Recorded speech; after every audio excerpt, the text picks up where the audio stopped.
rock class, nigga. This shit sound crazy. Fly shit only. This shit sound, you know what I'm saying?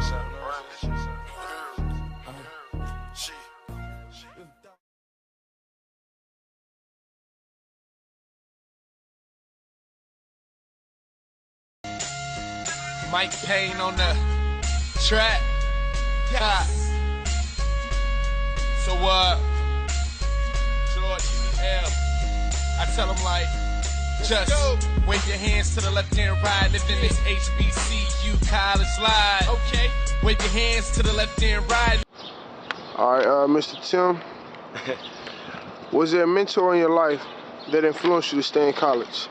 Yes, I had many mentors in my life that influenced me to stay in college. My first mentor was my father and my best friend, who always pushed me to follow God and do the best I can in anything. My second mentor was Dr. James Wilson, who's over Academic Affairs, who was my mentor in Black. And my last mentor was Dean Luter, who told me to always strive for excellence in my journey of Prairie View.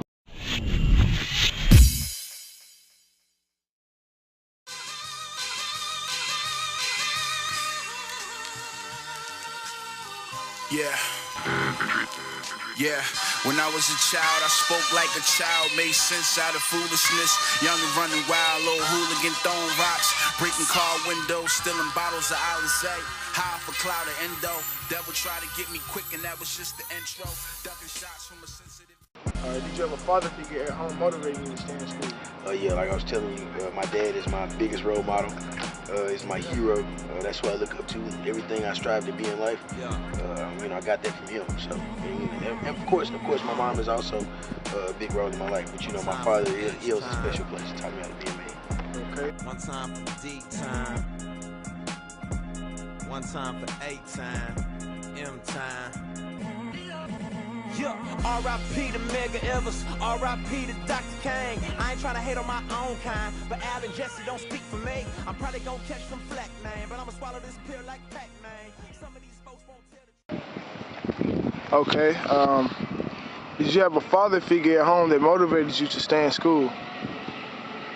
Yeah, one, a band director at a local high school.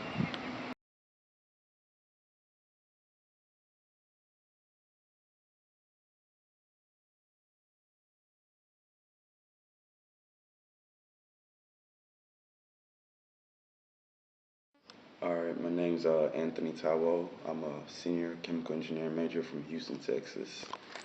Okay, Mr. Anthony, was there a mentor in your life that influenced you to stay in college? As far as mentor goes, it was really no mentor. I just had motivations from my family. Like, I grew up with no dad. My dad passed away when I was little, so just my mom, my little brother and sisters, and I'm the oldest. So therefore, you know, I was motivated because I had to get a degree to help support my family. I mean, I've always seen people come and go in my life that give me positive advices and everything, but my main motivation is just my family. So I got to be that, you know, role model for my little brothers and sisters. Okay, that leads me to my next question. Was there some type of father figure at home that helped motivate you to stay in school?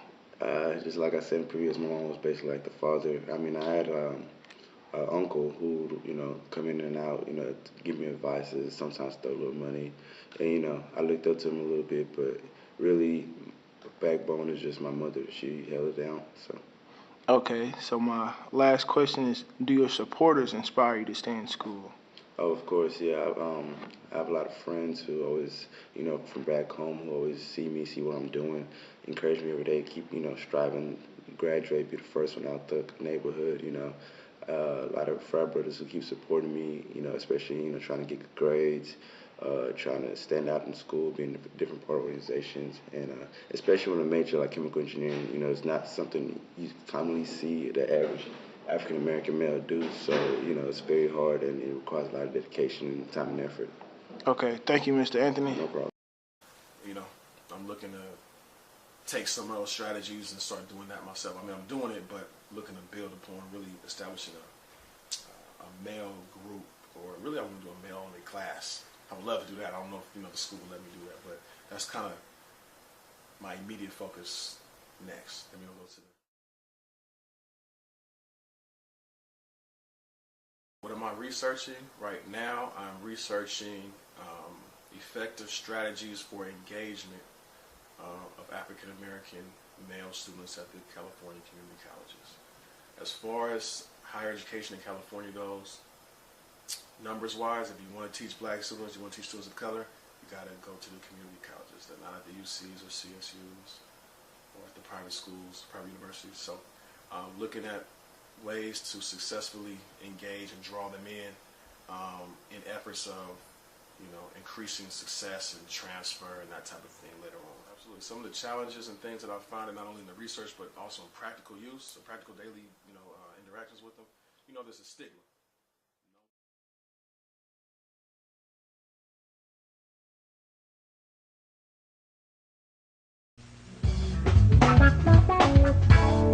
Welcome back, everyone. There are many opportunities that exist for African Americans in the United States Naval Corps, and Southern University is taking steps in making students aware.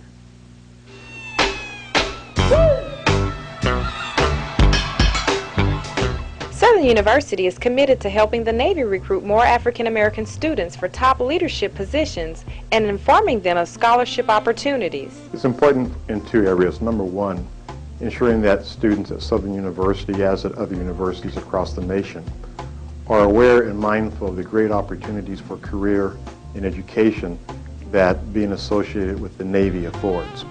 Now, with respect to Southern University specific, as the number one HBCU, it's logical that if we want to diversify our force with respect to race, as we do with gender equity, that we start working better to inform the leadership at the universities of these opportunities and to enlist their support in guiding us as we increase our outreach to all universities and to all young men and women across this country.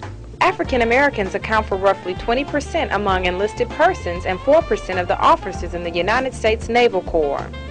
We have a real need and a desire to have qualified young African Americans come into the Navy as officers, whether or not it's surface warriors, submariners, aviators, and come in and be leaders in our Navy Marine Corps team. The Navy currently offers an ROTC scholarship to attract qualified students that require a 4-year service commitment.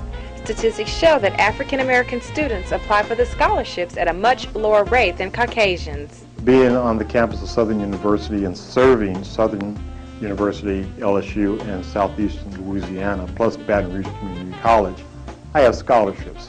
I have opportunities for education out there. And I'm very frustrated that a lot of youth in the area, as across the nation, are flat out unaware what the NROTC program represents as far as full ride scholarships. Now, it's not for everyone.